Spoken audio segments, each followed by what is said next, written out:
Well, I think there've always been a certain number of cracks developing. Obviously, they had a sort of quite a good time at the beginning, but the trouble is that it is this highly high energy competitive world in which they now exist, which is very, very hard to deal with. And I'm sure she's had a certain amount of experience of this. I'm not sure how much experience Prince Harry had of it, but I do think, I mean, I'm thinking back to some of the conversations that I've had with the Sun over the last few weeks, and it does seem to be one thing after another, doesn't it? There seem to be endless problems, little ones, but they all add up to probably quite a big problem, which is what is the sense of direction? How are they going to keep going? How are they going to finance their very expensive lifestyle? What can they contribute? What can they offer?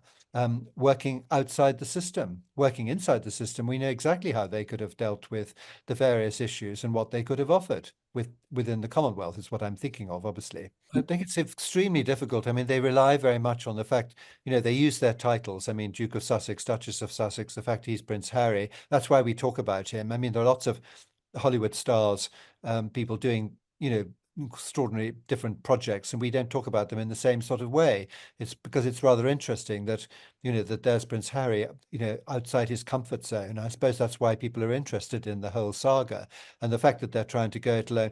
I mean, I've always thought it would end badly. I mean, I don't wish them ill, but I mean, I just don't see how it can work in the end because it's all relying on a celebrity culture, and they've got to have a lot to offer, and I don't see what else they've got to offer at this point that's going to be new and stimulating and valuable for other people. But that may be just me being cynical. Well, I'm afraid I think Duchess Difficult does ring true because I remember even back in the days when she was at Windsor, there were stories about how she was rude to the sub gardener and how the Queen had to go down and tick her off. The head gardener went to see the Queen, and Queen was, you know, didn't like people being rude to staff, and it's a very bad sign. But I mean, I'm sure that it's one of those situations where probably when things are going well, they're very generous to them and they remember their birthdays and they send them little gifts and all that sort of stuff. But the moment things get stressful is when you see the true side. So I'm afraid I rather veer on the side of thinking that she's difficult and it's not a good sign. If you can't be good with your staff, you're in trouble.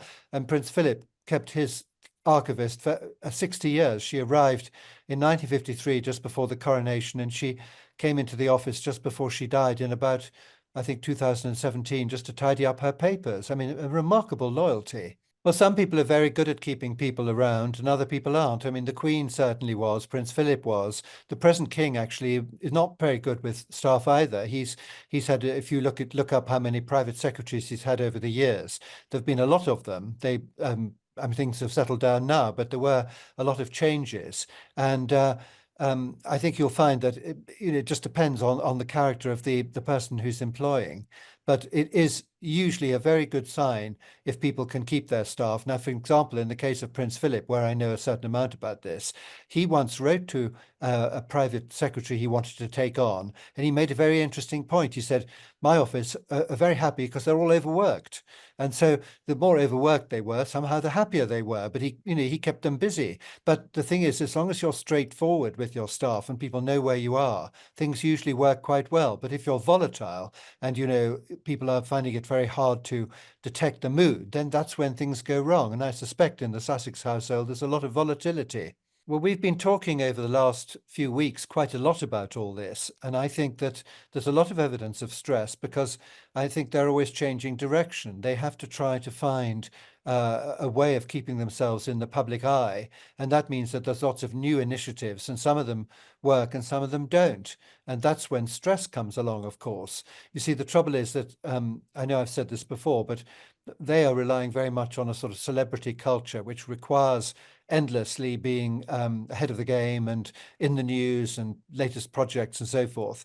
And they're working for themselves. And if they're not careful, people are going to get bored with them because they don't really have a new message to come out with. And that's rather different from what happens over here in the UK, where the royal family are working for the United Kingdom and the Commonwealth. They're going out doing things on behalf of all of us. That's the problem. It looks as though they've been losing staff on and off for quite a time now, and it's obviously getting worse. I mean, it was very serious when that the man who left just before the Colombian trip, because to leave just before a big trip like that, and then to state that he wasn't leaving on account of the trip, that sounds very worrying to me. That sounds as though there are much bigger issues at stake. I mean, there do come times that, as we all know, that with a job when you just can't take it anymore because you're just fed up and you have to go. And it seems an awful lot of people are doing that. I mean, if you're working within the royal family, you've got advice from the Foreign Office, you've got advice from the Home Office, you can get advice from any source that you want. And you've got a big office behind you. You've got lots of people telling you what the precedents are. And, when a royal trip is arranged, it's arranged under minute detail, and every possible aspect is looked into. The problem that they have if they go somewhere like Colombia is that they're going out into the unknown. They don't have Foreign Office advice. If they had, I think the Foreign Office would have been advising them not to go, because they certainly tell all of us not to go. It's a level 3 high security risk country. So you've got to be careful. I mean, the trip went off all right, but they were going very much out into the unknown. So all these things are hugely stressful problems. So I mean, it's bound to be a difficult environment to work in, maybe stimulating at times, but difficult at other times. I don't know about his visits to the UK. She isn't going to come to the UK. She's not popular here. She doesn't want to come back to the UK. I think he quite likes doing it. And anyway, there've been various events which have required his presence, and over here he comes. But that doesn't mean he's going to come back. And I think he's still quite irritated by all the things that have happened. And I think he's quite angry. I don't think he particularly wants to become a working member of the royal family again. And I don't see how that would be possible, because here we are talking about him. Every time he did anything, he would be eclipsing the rather more important, steady work of the British royal family. That's the problem. They've got to keep going. I mean, Yeah. anyway, that's the rule of life. Keep going, and things can turn around in the most amazing way. I mean, look at Queen Camilla. If you think about it, how unpopular she was and how very popular she is now. It's very difficult. But it can happen. People can, things can work out, but you just have to keep going. And that's what they obviously have to do, whether they Yeah. like it or not. And I mean, in the last few months, she's really been the public face of the monarchy until the king emerged from his treatment. She was the person, I mean, there she was distributing the royal Maundy money, which no queen consort has ever done before. And everybody was delighted to see her and glad that she made the effort. So, it just shows, but she's putting things in on behalf of the king, on behalf and for the benefit and the good of the United Kingdom and Commonwealth. Harry and Meghan are not doing that. They're doing it for themselves. That is the crucial difference. At the beginning, I think that they were extremely popular when they went to Australia, for example. People couldn't get enough of them. It does seem to me, and listen, I don't know the inner workings of her mind, but it does seem she always had another plan.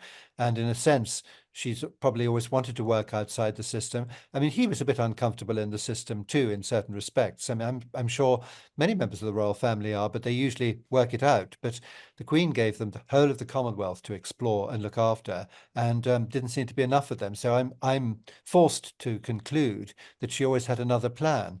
The plan was, by marrying Prince Harry, her own status rose enormously, because here we are talking about her, which we wouldn't be doing otherwise. That's the difficulty.